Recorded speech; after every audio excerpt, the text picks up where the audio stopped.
Olá, turminha! Tudo bom com vocês? Hoje nós iniciaremos com filosofia. Iremos fazer uma revisão do primeiro capítulo, que vai abordar a natureza política do homem. Então vocês vão ver e observar alguns aspectos políticos em relação à história dentro do aspecto filosófico, né? E aí eles têm como base o início dessa sociedade na jornada do planeta, o mito de Prometeu. Então nós iremos abordar o mito de Prometeu e os pontos filosóficos de Aristóteles, certo? Hoje. Aqui no slide, a gente inicia aqui com a temática, natureza política do homem. E aí a gente pode dizer, somos animais políticos.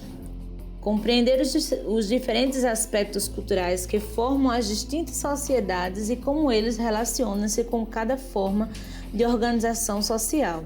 Então, será que estamos organizados socialmente? As questões que são levantadas dentro desses aspectos aqui. Então, no princípio de tudo, o homem ele vagava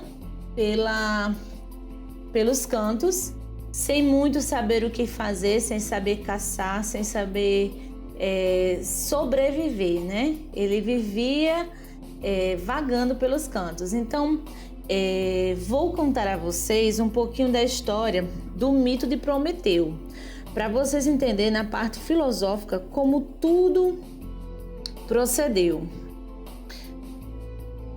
O mito de Prometeu.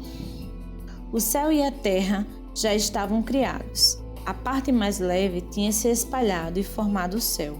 O ar colocou-se logo depois e por fim a terra.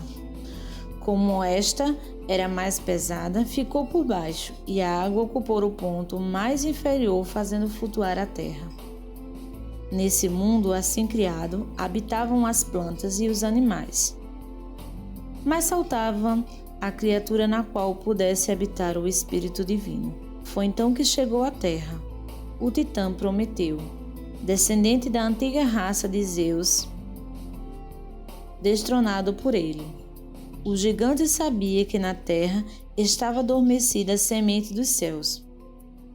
Por isso, apanhou um bocado de argila e molhou-a com um pouco de água de um rio. Com essa matéria, fez o homem à semelhança dos deuses, para que fosse o senhor da terra. Atena, deusa da sabedoria, admirou a criação do filho dos titãs e insuflou naquela imagem de argila o espírito com um sopro divino. Prometeu tinha ainda um irmão chamado Epimeteu, que ficou responsável por distribuir as habilidades e os dons necessários para que todas as espécies da terra pudessem sobreviver. Entregou aos peixes nadadeiras para nadar, aos pássaros asas para que pudessem voar, ao elefante uma força descomunal, aos macacos habilidades de saltar. Assim distribuiu a todos os seres vivos habilidades, esquecendo-se apenas do homem. Os primeiros seres humanos que logo povoaram a terra não tinham conhecimento sobre os assuntos do céu. Vagueavam sem saber a arte da construção, da agricultura, da filosofia. Não sabiam caçar ou pescar e nada sabiam sobre a sua origem divina. Prometeu aproximou-se e ensinou aos homens diversas técnicas e artes. Faltava-lhe, no entanto, ainda o último dom para que se pudessem manter vivos o fogo. Esse dom, entretanto, havia sido negado à humanidade pelo grande Zeus. Prometeu, porém, apanhou um caule do nártex, aproximou-se da carruagem de Febo, o sol, e incendiou o caule com essa tocha. Prometeu entregou o fogo para a humanidade, o que lhe dava a possibilidade de dominar o mundo e os seus habitantes. Zeus, porém, irritou-se ao ver que o homem possuía o fogo e que a sua vontade tinha sido contrariada. Dessa forma, tramou no Olimpo a sua vingança, mandou que Hefestos fizesse uma estátua de uma linda donzela, a qual chamou de Pandora, a que possui todos os dons. Afrodite deu-lhe a beleza, Hermes o dom da fala, Apolo a música, vários outros encantos foram concedidos à criatura pelos deuses. Zeus pediu ainda que cada imortal reservasse um malefício para a humanidade. Esses presentes maléficos foram guardados numa caixa que a donzela levava nas mãos. Pandora, então, desceu à terra, conduzindo por Hermes, aproximou-se de Epimeteu, o irmão de Prometeu, e diante dele abriu a tampa do presente de Zeus. Foi assim que a humanidade, que até aquele momento havia habitado um mundo sem doenças ou sofrimentos, se viu assaltada por inúmeros malefícios. Pandora tornou a fechar a caixa rapidamente, antes que o único benefício que havia lá escapasse, a esperança. Zeus dirigiu-se à sua fúria contra o próprio Prometeu, mandando que Hefestos e suas serviçais, Crato e Bia, o poder e a violência, acorrentassem o Titã a um penhasco do monte Caucaso. Mandou uma águia devorar diariamente o fígado de Prometeu, que por ser um titã se regenerava. O seu sofrimento durou por inúmeras eras, até que Hércules passou por ele e viu tamanho sofrimento. Hércules abateu a gigantesca águia com uma flecha certeira e liberou o cantil de suas correntes. Entretanto, para que a vontade de Zeus fosse cumprida, o gigante passou a usar um anel com uma pedra retirada do monte. Assim, Zeus sempre poderia afirmar que Prometeu se mantinha preso ao Cáucaso. Então, vocês puderam ver nessa narrativa o mito de Prometeu. O mito de Prometeu aconteceu por uma punição que Prometeu sofreu porque desobedeceu a Zeus, que era um dos maiores deuses. Então ele teve seu fígado dilacerado por um pássaro, que era uma águia. Então um outro deus conseguiu livrar Prometeu das garras dessa águia, e aí, como forma para que Zeus continuasse achando que ele estaria preso naquele monte, ele retirou uma pedra daquele monte e prendeu nele, para que Prometeu sempre soubesse que ele estava naquele monte, porque quando Prometeu saísse de lá, ele ainda estaria com uma pedra que representaria aquele monte. Então, mitologicamente, ele enganou Zeus mais outra vez. Essa história, ela se passa na mitologia, no princípio de tudo, e é a história da criação do mundo. Então, o mundo ele foi criado pelos deuses na era mitológica. Só que nós também temos a era cristã. Então, existem contradições sobre essa criação do mundo. Porém, dentro ainda da parte filosófica, tempos depois, na Grécia Antiga, mais especificamente na cidade de Estagiária, por volta de 384 anos antes de Cristo, nasceu um dos grandes pensadores da história da filosofia, Aristóteles. Suas teorias de explicação do mundo natural foram utilizadas por mais de 1500 anos. No entanto, foi por meio de sua reflexão sobre o significado do que é política e a vida em sociedade em suas ideias atravessaram os séculos. Na perspectiva de Aristóteles, a política é algo natural e significa dizer que nós, seres humanos, organizamos espontaneamente nossas vidas em sociedade. Então, lá no mito de Prometeu, tudo girava em torno de Zeus, e aqueles que desobedeciam ele era punido. Então, eles viviam numa sociedade primitiva onde deviam obedecer a Zeus, senão era punido até a morte. Dentro dessa outra visão, Aristóteles traz que a política é algo natural. Isso significa dizer que nós, seres humanos, nos organizamos espontaneamente diante de nossas situações na sociedade.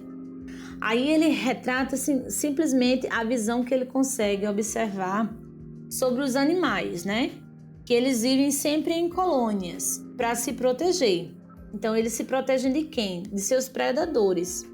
Se a gente observar nessas imagens que eu trouxe aqui no slide, nós temos uma colmeia, um cardume, nós temos vários macacos aqui e várias formigas, né? Então, o que essas imagens apresentam em comum? Se a gente observar, elas demonstram união, né? Todas andam unidas com um único objetivo, que é qual? A proteção entre elas. Qual é a organização dos animais? Todos os animais seguem a mesma organização? Aristóteles defendia que não, porque ele dizia que cada sociedade vivia de acordo com suas necessidades. Aristóteles ainda acreditava que alguns animais se organizavam de maneira política. Então, ele começou a observar várias espécies de animais e ele percebia que existiam diferenças entre um e outros. Por exemplo, na colmeia existem 3 categorias, né? Que é a abelha rainha, o zangão e as abelhas. Então, cada uma tem sua função dentro daquele processo, daquela sociedade em que eles vivem. E eles respeitam aquela hierarquia. Já na do cardume, se a gente analisar, elas se juntam como forma de defesa. Porque no mar, esse cardume, eles têm um porte menor. Então, por ter um porte menor, eles são comidos facilmente por predadores maiores. E aí, quando eles se juntam em cardumes, a imagem que parece para os maiores é que é um animal bem maior. Então, a sociedade dos cardumes e a das abelhas são totalmente diferentes, porque é de acordo com a vida de cada um, de acordo com a sociedade em que eles vivem. Então, aqui eu coloquei, né? Aristóteles acreditava que alguns animais se organizavam de maneiras políticas. A resposta de Aristóteles é que não, certo? Eles não se organizavam de maneira política. Aí ele coloca o exemplo da colmeia.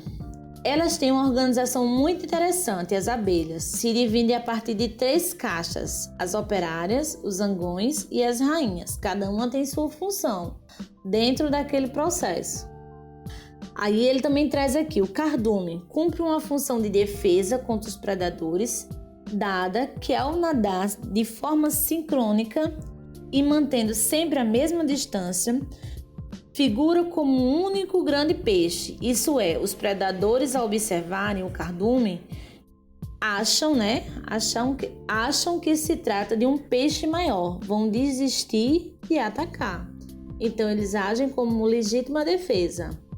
Então Aristóteles ele traz outros aspectos aqui. Mesmo diante de tantas habilidades de todos esses animais, porque cada animal tem sua habilidade, tem suas articulações para sobreviver no meio, Aristóteles diz assim, que mesmo diante de tantas habilidades de todos esses animais, Aristóteles ainda não os consideram como seres políticos. Os animais agem instintivamente, então cada animal ele age com o seu instinto, né? Que é o determinismo biológico, em prol da sua própria sobrevivência. Não possui instrumentos premediativos de destruição de outras espécies. Eles não vamos dizer assim, eles não calculam a situação. A situação chega primeiro, depois eles executam de acordo com as necessidades, né? Eles não se programam assim, vou fazer isso porque aquilo ali está me ameaçando. Primeiro a ameaça chega, depois é que eles agem. A forma de relação com o meio é sempre adaptativa e equilibrada. Então os animais eles sempre se adaptam ao ambiente que eles estão vivendo. Um exemplo é o castor. Jamais constrói uma barragem que acaba com o rio. Ele sempre vai fugir desse rio, porque senão ele pode não sobreviver ali. Então ele se adapta por conta dos danos que pode causar a ele. Mantém uma linguagem limitada à natureza dos seus instintos. Então, eles não conseguem conversar conosco, né? A gente conversa, a gente dialoga, a gente tem raciocínio. Já os animais, não, eles têm um raciocínio, mas eles não expressam isso. Os animais não desenvolvem princípios relacionados à tecnologia ou apropriamento de suas necessidades básicas. Então, eles não conseguem desenvolver as tecnologias, como, por exemplo, eles conseguem mexer no celular, mexer numa câmera, no notebook, numa televisão. Quer dizer, com essa parte tecnológica, eles não têm essa habilidade, né? Eles têm comportamentos desde a origem de sua espécie até os dias atuais. Eles não tiveram essa evolução em que o homem teve. Se você estudar dentro da história, dentro da filosofia, a gente percebe, dentro da ciência, a gente percebe que o homem evoluiu com o tempo. Cada tempo que vai passando, ele vai evoluindo e melhorando, porque ele vai aumentando seu conhecimento diante das circunstâncias. E aí ele vai tendo as respostas mediante a isso. Já os animais não, eles continuam a mesma espécie do início ao fim. Eles não criam formas complexas de organização social para discutir leis, artes, costumes, éticas e religião. Eles não têm esse tipo de discussão, né? Eles sempre se firmam numa mesma sociedade e não discutem essas particularidades, né? Então, o que Aristóteles quer trazer com isso? Ele quer trazer que o homem é um animal político, mas os animais, os seres, minhoca, formiga, abelha, todos esses outros animais, eles não são políticos, mas o homem sim. Por que o homem é político e Aristóteles afirma isso? Aristóteles cria um dos mais importantes conceitos da história do pensamento ocidental, que é o zoopolitikon, em grego, animal político. É muito importante compreender que a natureza política do homem apenas está relacionada ao exercício da razão.